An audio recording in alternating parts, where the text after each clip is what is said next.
नगरपालिका निवडणुकीचा निकाल 22 तारखेला आला असून त्यात काँग्रेसची अध्यक्षपदाच्या उमेदवारात कविता सुनील ब्राह्मणकर विजयी झाल्यात।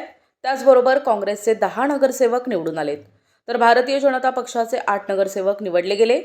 नगरपालिका कायद्यानुसार 2 गट तयार झाले असून भाजपकडून गटनेते म्हणून गोलू पाणी यांची निवड झाली आहे। दुसरीकडे काँग्रेस गटनेतेची जबाबदारी कविता ब्राह्मणकर यांना देणार आहेत, अशी चर्चा राजकीय गल्लीबोळामध्ये जोर धरत आहे।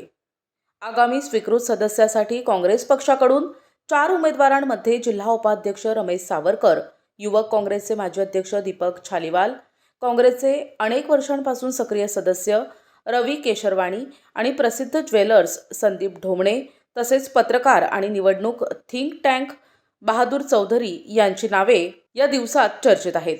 तर भारतीय जनता पक्षाकडून ज्येष्ठ भाजप कार्यकर्ते अविनाश भोपे, शरद सावरकर, संदीप ठाकूर, आशिष गांधी, वकील अजय तिवारी आणि पत्रकार अरविंद भार्गव यांच्या नावांमधून 13 जानेवारीला होणाऱ्या मनोनीत सदस्यांच्या लॉटरीत कोणाचे नाव येईल हे पाहायचे आहे।